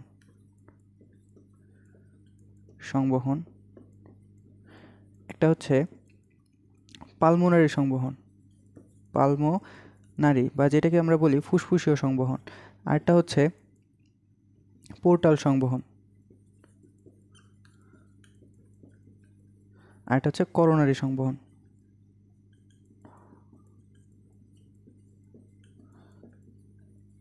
এখন এই সিস্টেমিক সংবহন, পালমোনারি সংবহন, পোর্টাল সংবহন, করোনারি সংবহন কোনটাই কি, এটা আমরা এখন জানবো। এই সিস্টেমিক সংবহনটা কি ভাই একটু খেয়াল করবেন, দেখাচ্ছি। সিস্টেমিক সংবহনকে রেখে দিই। যখন আপনাকে কি বলছি যে হৃৎপিণ্ড, এই যে এটা হচ্ছে আমাদের হৃদয় বা হৃৎপিণ্ড যেটাই বলি না কেন, এই যে এখন এখানে অ্যাট্রিয়াম ছিল, এখানে একটা ভেন্ট্রিকল, আবার অ্যাট্রিয়াম, আবার ভেন্ট্রিকল, 3 দাঁত 2 দাঁত। এখন এখান থেকে একটু খেয়াল করব, এটাকে বলি right atrium, left atrium, right ventricle, left ventricle. একটু খেয়াল করব যে রক্তটা সিস্টেমিক বলতে বোঝায় অক্সিজেনটা সারা দেহে কীভাবে যাচ্ছে।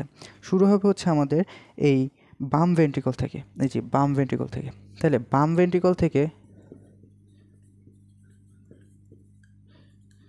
ভেন্ট্রিকল থেকে রক্তটা কোথায় যাবে, এই যে মহাধমনী হয়ে, বাম ভেন্ট্রিকল থেকে মহাধমনী হয়ে সারা দেহে যাবে।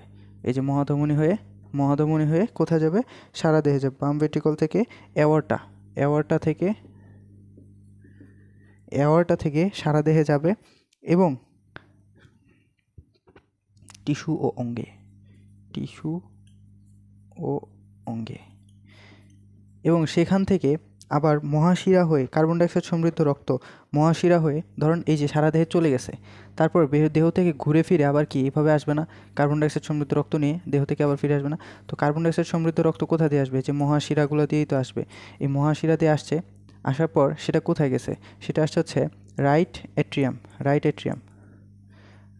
থেকে আবার রাইট ভেন্ট্রিকলে যাবে, আবার কোথায়, রাইট ভেন্ট্রিকলে। তাহলে একটু খেয়াল করো, বাম ভেন্ট্রিকল থেকে শুরু হয়েছে। সিস্টেমিক মানে অক্সিজেন সমৃদ্ধ রক্ত কীভাবে দেহ থেকে পরিবহত হইলো এবং সারা দেহে গেল, সারা দেহ থেকে ফিরে আবার রাইট অ্যাট্রিয়ামে আসলো, রাইট ভেন্ট্রিকলে চলে আসছে। এটাই হচ্ছে আমাদের সিস্টেমিক সংবহন। পরবর্তীতে আপনাদের যদি বলি যে পালমোনারি সংবহন, যেটাকে বলি পালমোনারি ভাইয়া মানে কি, এই যে পালমোনারি শব্দের অর্থ হচ্ছে আমাদের ফুসফুসীয় সংবহন। কি বলছি, ফুসফুসীয় সংবহন। এই ফুসফুসীয় সংবহন, এই যে রাইট ভেন্ট্রিকলে এই সিস্টেমিক সংবহন শেষ হয়েছিল না, এই যে রাইট ভেন্ট্রিকলে যখন রক্তটা আসছে সেখান থেকে কোথায় যাবে, ফুসফুসে যাবে। এই যে তাহলে রাইট ভেন্ট্রিকল থেকে খেলাটা শুরু হবে, রাইট ভেন্ট্রিকল থেকে কোথায় যাবে, ফুসফুস যাবে। রাইট ভেন্ট্রিকল থেকে পালমোনারি ধমনীতে যাবে,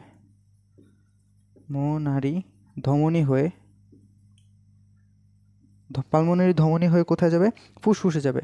এই যে ফুসফুসে গেল, ফুসফুস থেকে আবার পালমোনারি শিরা হয়ে কোথায় যাবে, এই যে লেফট অ্যাট্রিয়ামে আসবে, লেফট অ্যাট্রিয়াম থেকে আবার লেফট ভেন্ট্রিকলে যাবে, যেখান থেকে সে শুরু হয়েছিল। তাহলে কি, এই যে ফার্স্টে ছিল নর্মাল লেফট ভেন্ট্রিকল থেকে শুরু করছিলাম সিস্টেমিক ধমনী, এখান দিয়ে যে সারা দেহ ঘুরে কার্বন ডাইঅক্সাইড সমৃদ্ধ রক্ত এখানে আসছে, আবার এই যে জায়গায় চলে আসছে, এটা ছিল আমাদের সিস্টেমিক। এখন সিস্টেমিক শেষ, পালমোনারি শুরু, রাইট ভেন্ট্রিকল থেকে ফুসফুসে যাবে, ফুসফুস থেকে লেফট এট্রিয়ামে আসবে, লেফট এট্রিয়াম থেকে আবার লেফট ভেন্ট্রিকলে, এটা ছিল আমাদের পালমোনারি সংবহন। আচ্ছা, পোর্টাল সংবহন কি, এখন চলে আসেন।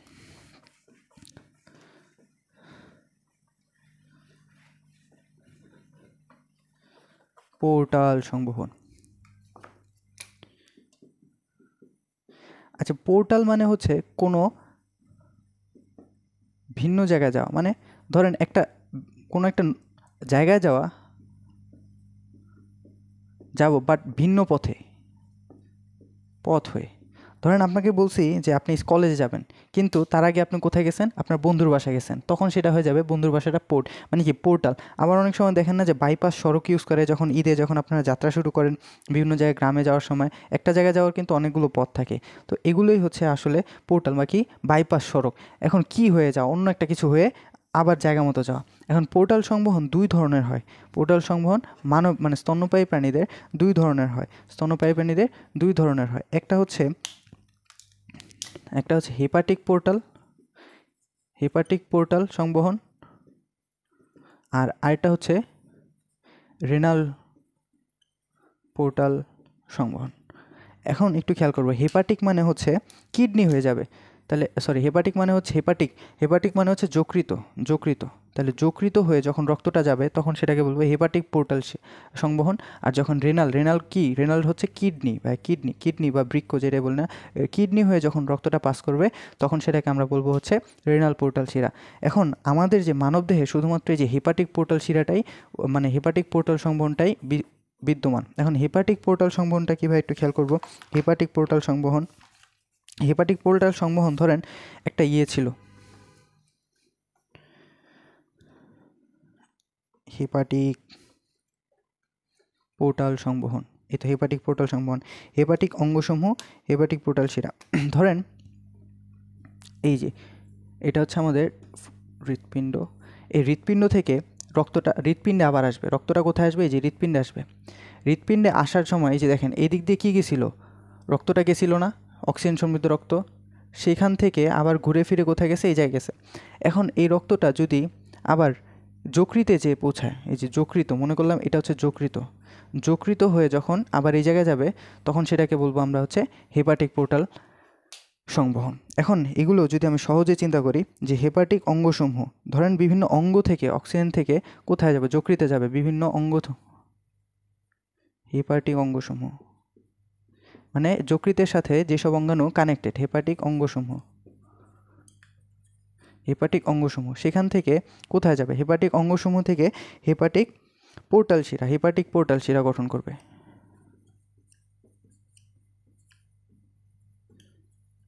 পোর্টাল শিরা সেখান থেকে যাবে হেপাটোসাইট বা যকৃত, যেটাকে বলি যকৃতের কোষকে বলা হয় হেপাটোসাইট, যকৃততে যাবে। যকৃত থেকে সেটা যাবে যে শিরা থেকে, সেটাকে বলবো হচ্ছে কি হেপাটিক শিরা, পোর্টাল থেকে হয়ে যাবে হেপাটিক শিরা। সেখান থেকে যাবে হচ্ছে আমাদের ইনফিরিয়র ভেনা ক্যাভা হয়ে আবার যকৃতে, ইনফিরিয়র ভেনা ক্যাভা মানে হচ্ছে শিরা। ইনফিরিয়র ভেনা ক্যাভা হয়ে কোথায় যাবে, এই যে হৃৎপিণ্ডে যাবে। এখন আপনি আপনাকে বুঝাই দিই, দেখেন যে ফার্স্টে হেপাটিক পোর্টাল সংবহন যেটা, সেটা একটু খেয়াল করেন যে হেপাটিক অঙ্গসমূহ, ধরেন যকৃতের সাথে এই যে যকৃতের আগে বিভিন্ন অঙ্গাণু ছিল, সেখান থেকে হয়ে তারা কি করছে, ফার্স্টে অক্সিজেন সমৃদ্ধ রক্ত বিভিন্ন অঙ্গাণুসমূহতে গেছে, অঙ্গাণুসমূহতে যে সেখান থেকে যে কার্বন ডাইঅক্সাইড সমৃদ্ধ রক্তটা কোথায় যাবে, হেপাটিক সেলে যে অঙ্গসমূহতে যাবে, হেপাটিক অঙ্গসমূহ থেকে কোথায় যাবে, হেপাটিক পোর্টাল শিরা। মানে শিরা হচ্ছে কি কার্বন ডাইঅক্সাইড সমৃদ্ধ রক্ত পরিবহন করবে না, ধরেন এই জায়গা থেকে হেপাটিক পোর্টাল শিরা হয়ে যকৃতে গেছে, এটা কি একটা পোর্টাল না, মানে কি ভিন্ন পথে মানে যাওয়া, তখন এটা কি শিরাটা হবে হচ্ছে হেপাটিক পোর্টাল শিরা। হেপাটিক পোর্টাল শিরা হয়ে কোথায় যাবে? যকৃতে যাবে। যকৃত থেকে এখানে আরেকটা শিরা গঠন করবে, বা সেটা হচ্ছে হেপাটিক শিরা। হেপাটিক শিরা হয়ে আবার এই হেপাটিক শিরা থেকে কি হবে? এই যে মেইন শিরাতে যে অ্যাড হবে, মেইন শিরাতে যে অ্যাড হবে, ধরেন এই যে এটা ছিল অন্য, এই মেইন শিরাতে যে অ্যাড হলো, মেইন শিরাতে অ্যাড হয়ে সেখান থেকে ইনফেরা ভেনা ক্যাভা হয়ে আবার হৃৎপিণ্ডে যাবে। এটাই ছিল আমাদের নর্মাল যে কাহিনী। এখন এটা যদি একটু আপনাদেরকে ফিল করানোর চেষ্টা করি, বইয়ের যে চিত্র আছে,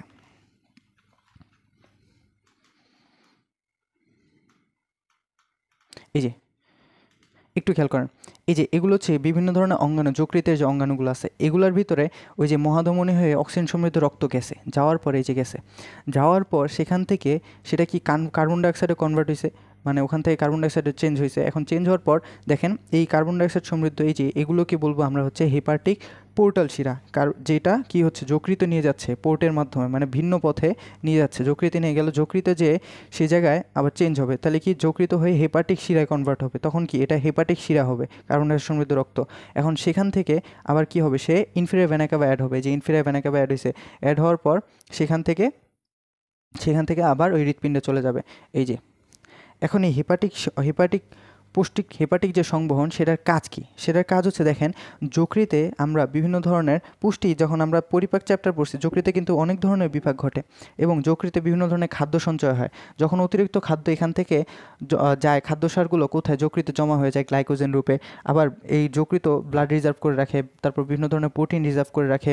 এই যকৃতটাকে অনেক জৈব রাসায়নিকাগার বলা হয়, এমনি না তো, এটা হচ্ছে যকৃত হচ্ছে জৈব রাসায়নিকাগার, যকৃত হয়ে বিভিন্ন কিছু হয়। এখন যকৃত এভাবে আমাদের হেপাটিক পোর্টাল সংবহন নিয়ন্ত্রণ করে, বা এভাবে যকৃতের মাধ্যমে হয়ে থাকে, যাই বলি না কেন।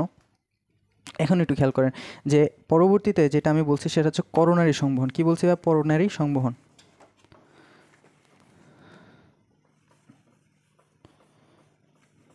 করোনারি সংবহন।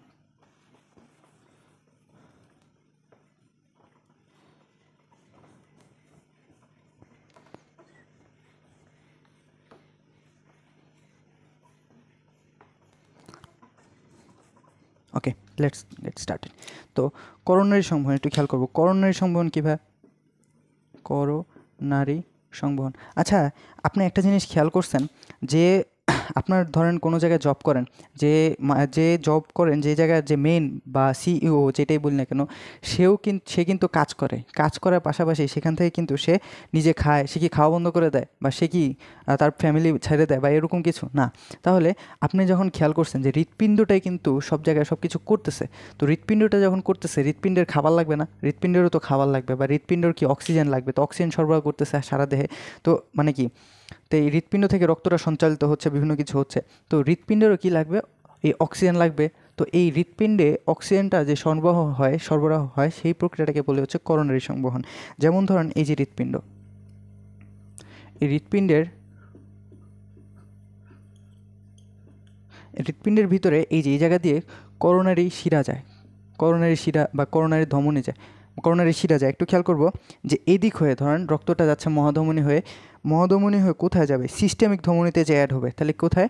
মহাধমনী ছিল, এই মহাধমনী থেকে সিস্টেমিক ধমনী হয়ে কোথায় যাবে? হৃৎপিণ্ডে যাবে। হৃৎপ্রাচীর বা হৃৎপিণ্ডে যেটাই বলি না কেন, হৃৎপ্রাচীরে। এখন সেখানে যখন অক্সিজেন নেওয়া হয়ে যাবে, তাহলে হৃৎপিণ্ডের প্রাচীরগুলোতে যাবে। এখান থেকে সিস্টেমিক শিরা হয়ে হৃৎপিণ্ডের প্রাচীরগুলোতে কী দেবে? অক্সিজেন সরবরাহ করবে, হৃৎপিণ্ডটা অক্সিজেন পাবে। তাহলে হৃৎপ্রাচীরে যাওয়ার পর সেখান থেকে আবার কি কার্বন ডাইঅক্সাইড উৎপন্ন হবে, সেখান থেকে সেই কার্বন ডাইঅক্সাইডগুলো কী করবে? সিস্টেমিক শিরা হয়ে করোনারি শিরা দিয়ে আবার রাইট এট্রিয়ামে আসবে। করোনারি শিরা হয়ে কোথায় যাবে? ডান এট্রিয়ামে। তাহলে কি হচ্ছে? রাইট এট্রিয়ামে চলে আসবে। তো এটাই হচ্ছে আমাদের করোনারি সংবহন। মানে কি, হৃৎপিণ্ড তার নিজের হৃৎপিণ্ডে কি অক্সিজেন সংবহনের জন্য যে পথটা, সেটাই হচ্ছে আমাদের করোনারি সংবহন। তাহলে মহাধমনী ছিল, এই ধমনীটা সিস্টেমিক ধমনী হয়ে এই যেভাবে বিভিন্নভাবে ঢোকার পর সেখান থেকে কার্বন ডাইঅক্সাইড সমৃদ্ধ রক্ত আবার এদিক দিয়ে আবার এদিক দিয়ে আসছে। তো এই ছিল আমাদের সংবহন, মানবদেহে রক্ত সংবহন।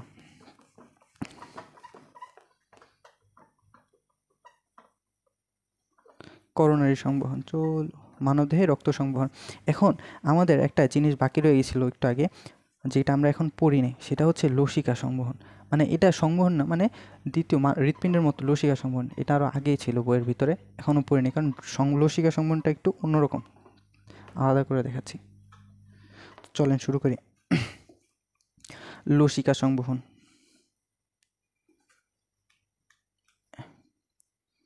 লসিকা,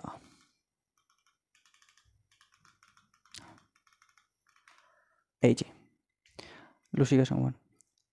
লসিকা কি সেটা জানতে হবে, লসিকা তন্ত্র, এই যে দেখেন। আচ্ছা, লসিকা, এই যে দেখেন লসিকা জিনিসটা কি, দেখেন আপনাকে এটাকে বুঝাই।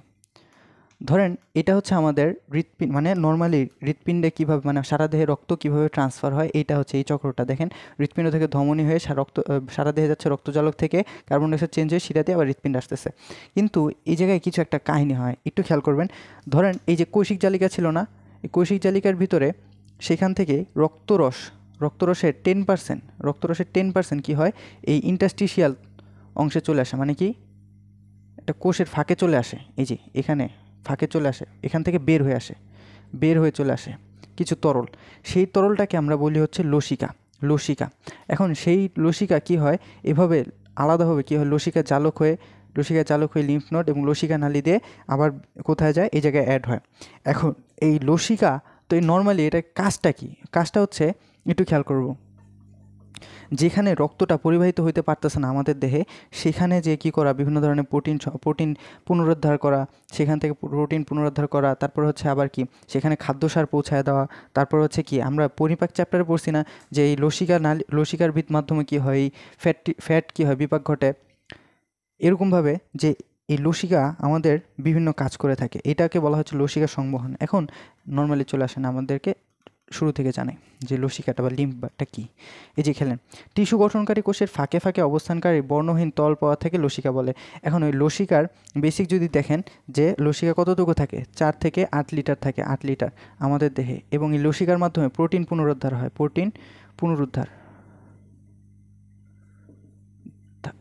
পুনরুদ্ধার কীভাবে একটু খেয়াল করব। যে ধরুন ওই যে বললাম না, এই যে এখান থেকে কৈশিক জালিকা থেকে এখানে ইন্টারস্টিশিয়াল ফাঁকে রক্তরসটা চলে আসছে। এখন আমি কি বলছি, রক্তরসে আমাদের দেহে 55% কী থাকে, জলীয় অংশ বা রক্তরস। সেই রক্তরসে 10% যদি এই জায়গায় চলে আসে, রক্তরসে আমরা কি জানি বিভিন্ন ধরনের প্রোটিন ছিল না, সেই রক্তরসের যে প্রোটিনগুলা এই জায়গায় চলে আসছে। তো এইগুলা কি করে আবার সেই বিভিন্নভাবে পথে ঘুরে আবার কি সেই হৃৎপিণ্ডেই তো চলে যায়, তাহলে রক্তেই তবে চলে আসে। তো এইটাই হচ্ছে প্রোটিনটাকে পুনরুদ্ধার করতেছে, এটাই হচ্ছে এই লসিকার কাজ। এছাড়াও যদি চিন্তা করেন লসিকার কাজের মধ্যে, বা লসিকা যদি খেয়াল করেন, লসিকা এরকমভাবে যদি প্রোটিন পুনরুদ্ধার না করতে পারতো, তাহলে একটা মানুষ কী হতো, মারা যেত। তাহলে এই দেখেন, রক্ত প্রোটিন যদি এভাবে পুনরুদ্ধার না হতো, তাহলে 24 ঘন্টার মধ্যে মানুষ মারা যেত। এখন এই লসিকার ভিতরে লসিকার উৎপত্তি একটু খেয়াল করেন, আপনাকে একটু আগে দেখাইছি লসিকা কি। এই যে লসিকার উৎপত্তি হয় যেভাবে, ধরেন এই যে কৈশিক জালিকা থেকে উৎপত্তি হয়, কৈশিক জালিকা থেকে উৎপত্তি হয়, ইন্টারস্টিশিয়াল তরলের ভিতরে যে তরলটা চলে আসে, সেখান থেকে চলে আসে, সেটাকে বলা হচ্ছে লসিকা। এছাড়াও যদি আরেকটু খেয়াল করেন, এই যে কী বলছে, যে লসিকার এই যে 10% রক্তরস কৈশিক জালিকা থেকে বেরিয়ে ইন্টারস্টিশিয়াল তরল হিসেবে চলে আসে, সেটাকে বলা লসিকার উৎপাদন হওয়ার প্রক্রিয়াকে বলা হয় লিম্ফোজেনেসিস মানে তৈরি হয়, লিম্ফো মানে কি, এই যে লসিকা। এখন লসিকার উপাদানের মধ্যে যদি একটু দেখেন,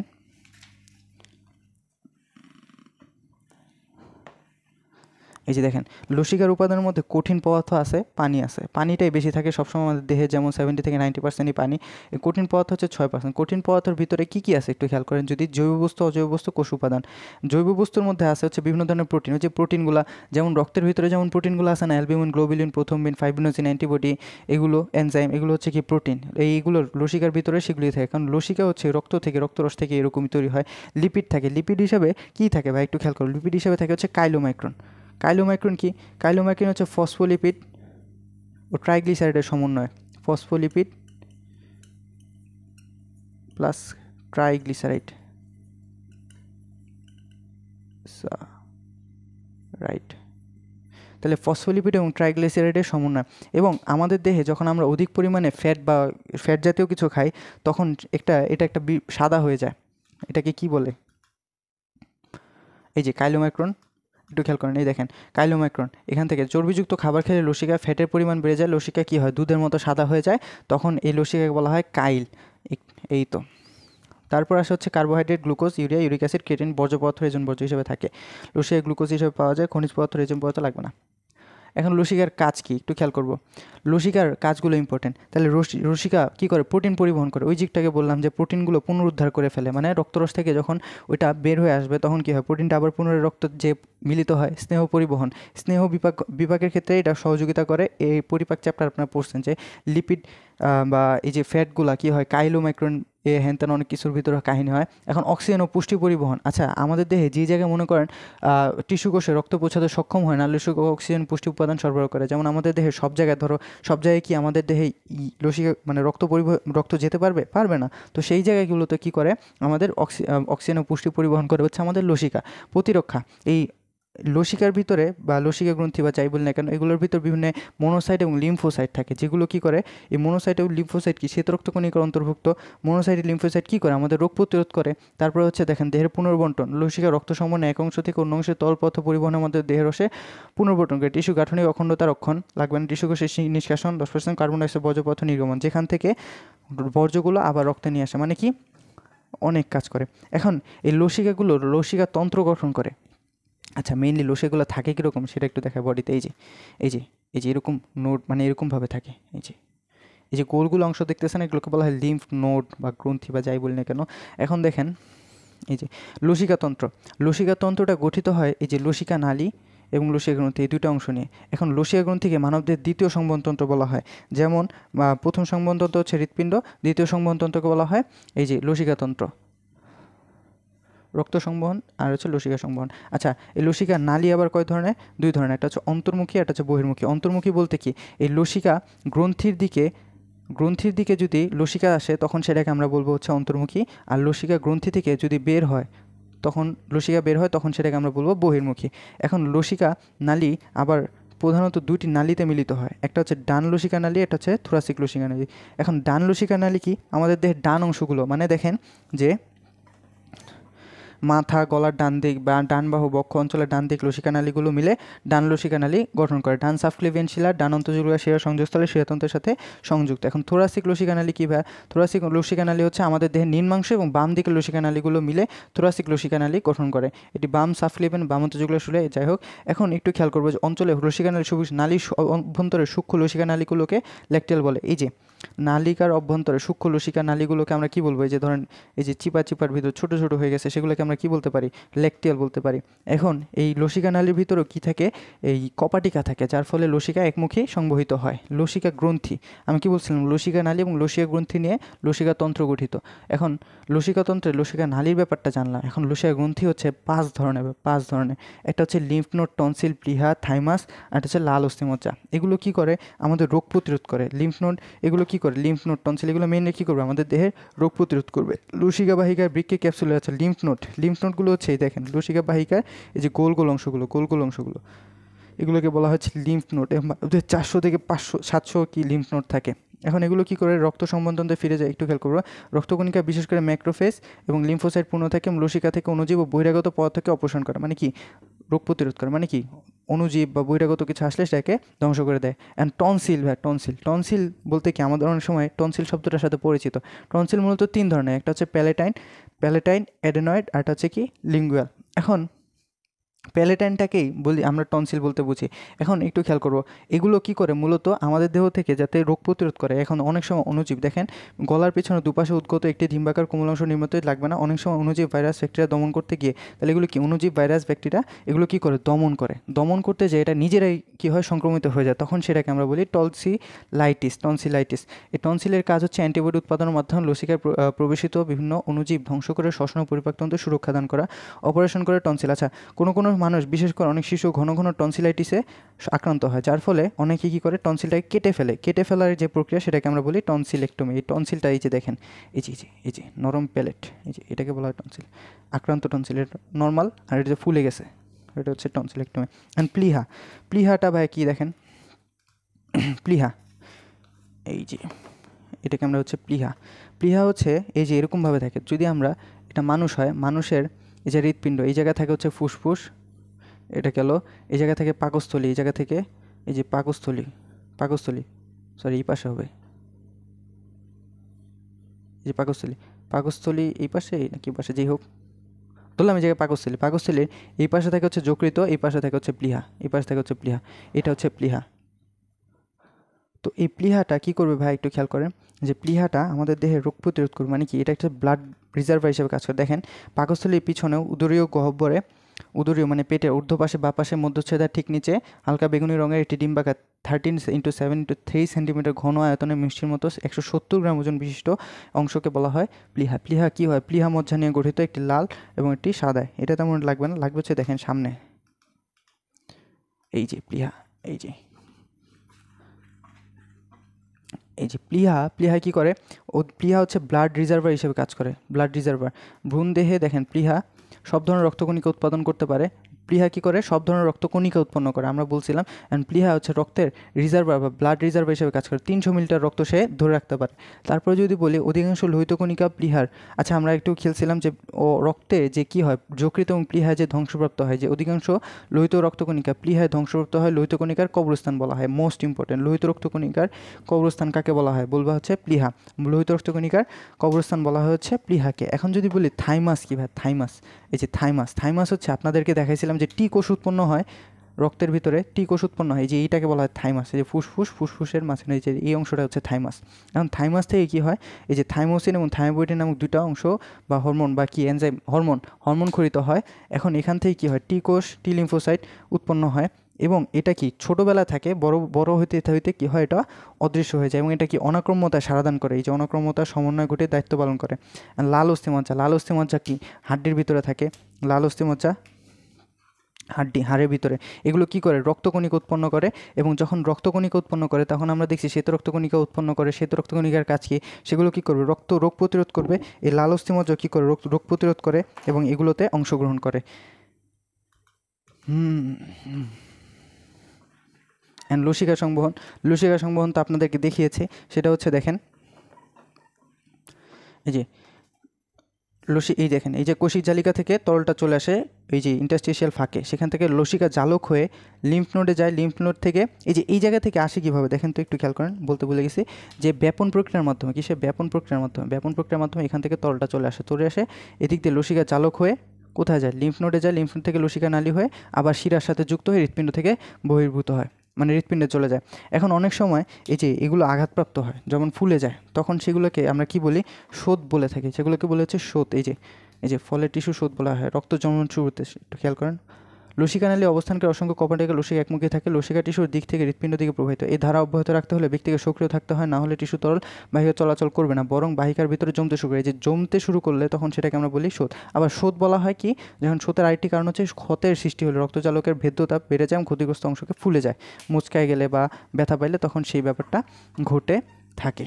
এই ছিল আমাদের রক্ত এবং লসিকা। এই যে লসিকার পার্থক্যটা একটু দেখতে পারেন, যে লাল বর্ণের রক্ত হয় কি, রক্ত লাল হয়। তারপর হচ্ছে রসুকা হলুদ এবং সাদা বর্ণের হয়। তারপর হচ্ছে প্রবাহ কি, রক্তনালীতে সুনির্দিষ্ট চাপে এবং কোনো চাপহীনভাবে প্রবাহিত হয়। তারপর হচ্ছে গঠন উপাদান, এটার ভিতরে বিভিন্ন রক্তমুক্ত থাকে। তারপর হচ্ছে প্লাজমা এবং শ্বেতকণিকা নিয়ে গঠিত। কি প্লাজমা এবং শ্বেতকণিকা কেন, এই যে আমরা বলছি এইগুলো কি করে, রোগ প্রতিরোধ করে। প্লাজমা কি, ওই যে তারল অংশ এখান থেকে চলে আসে। হিমোগ্লোবিন থাকে না, প্রোটিন ইত্যাদি প্রোটিন থাকে। তারপর হচ্ছে বিভিন্ন অল্প লাগবে না। পরিবহন হচ্ছে রক্তের মাধ্যমে শ্বসন গ্যাস, খাদ্যসার পরিবহন, লসিকার মাধ্যমে বর্জ্য, খাদ্যসার, লিপিড ইত্যাদি পরিবাহিত হয়।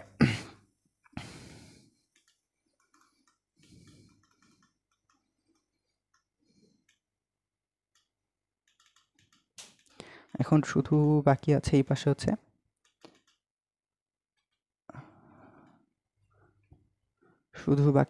আমাদের